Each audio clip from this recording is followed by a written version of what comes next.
حضرت شعیب علیہ السلام کا تعلق قبیلہ مدین سے تھا۔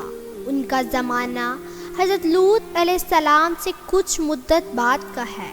آپ علیہ السلام کی قوم بحیرہ احمر کے کنارے ملک اردن کے قریب مدین میں آباد تھی۔ یہ قوم شرک کے علاوہ دیگر جرائم میں بھی مبتلا تھی۔ اللہ نے مدین والوں کی اصلاح اور ان کو سیدھا راستہ دکھانے کے لیے انہی میں سے حضرت شعیب علیہ السلام کو رسول بنا کر بھیجا۔ آپ علیہ السلام کی بعثت کے بعد یہ لوگ حضرت شعیب علیہ السلام کی قوم کہلائے۔ حضرت شعیب علیہ السلام قوم کو وعظ و نصیحت کے دوران انتہائی دلنشین انداز اختیار فرماتے تھے، اس لیے آپ علیہ السلام کا لقب حتیب الانبیاء ہے۔ اللہ نے اہل مدین کو بہت سی نعمتیں عطا فرمائی تھی۔ اللہ نے انہیں آبشاریں، نہریں، گھنے باغات اور جنگلات عطا فرمائی تھی، اس لیے یہ قوم اصحاب الایکہ یعنی جنگل والے بھی کہلاتی ہے۔ اللہ نے ان کی تجارت میں بھی برکت رکھی تھی۔ مدین کا علاقہ اس زمانے کی بین الاقوامی تجارتی شاہراہ پر واقع ہونے کی وجہ سے بہت خوشحال تھا۔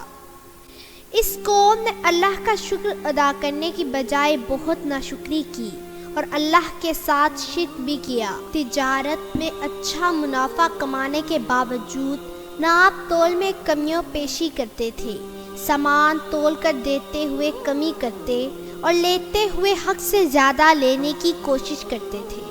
اس کے علاوہ وہ لوگ تجارتی قافلوں اور راہ گیروں کو بھی لوٹتے تھے۔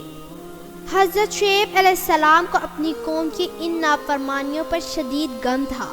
انہوں نے قوم کو بہت سمجھایا کہ صرف ایک اللہ کی عبادت کرو، شرک و نافرمانی سے بچو، میری اطاعت کرو، ناپ تول میں کمی نہ کرو، زمین میں فساد نہ کرو اور لوگوں کا مال نہ لوٹو۔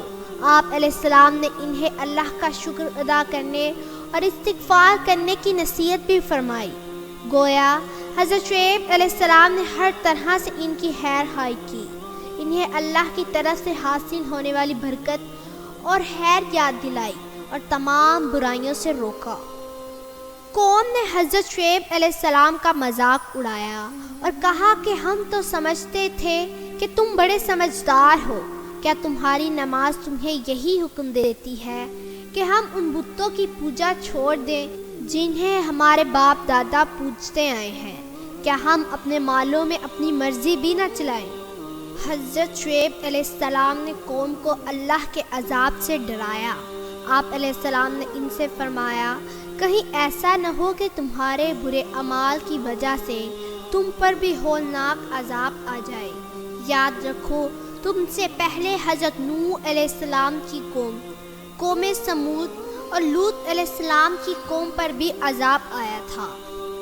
آپ علیہ السلام کی بات ماننے کی بجائے قوم نے آپ علیہ السلام کو رجم کرنے اور بستی سے نکال دینے کی دھمکیاں دی۔ انہوں نے حضرت شعیب علیہ السلام سے کہا کہ اگر ہمیں تمہارے خاندان کا خیال نہ ہوتا تو ہم تم کو ہلاک کر دیتے۔ حضرت شعیب علیہ السلام نے فرمایا کہ کیا میرا خاندان تمہارے نزدیک اللہ سے زیادہ غلبے اور عزت والا ہے اور تم نے اللہ کو اپنی پیٹھ کے پیچھے ڈال رکھا ہے؟ یہ بگڑی ہوئی قوم جب گناہوں سے باز نہ آئی تو اللہ نے عذاب کو بادل کی شکل میں ان کی طرف بھیجا۔ لوگ بادل کو اپنی طرف آتا ہوا دیکھ کر خوشیاں منانے لگے۔ وہ خوش تھے کہ اب بارش ہوگی، گرمی دور ہو جائے گی اور باغات ہرے بھرے ہو جائیں گے، لیکن وہ نہیں جانتے تھے کہ یہ بادل اللہ کی رحمت نہیں بلکہ اس کا عذاب لا رہا ہے۔ چنانچہ ایک زوردار چیخ اور زلزلے نے ان نافرمانوں کو ہلاک کر دیا۔ ان کی بستی ایسے ہو گئی جیسے کبھی یہ لوگ یہاں بسے ہی نہیں تھے۔ فرمان نبی صلی اللہ علیہ وآلہ وسلم ہے، جو قوم ناپ تول میں کمی کرتی ہے تو وہ قحط اور مصائب اور بادشاہوں یعنی حکمرانوں کے ظلم و ستم میں مبتلا کر دی جاتی ہے۔ اللہ نے حضرت شعیب علیہ السلام اور ایمان لانے والوں کو اس عذاب سے بچا لیا۔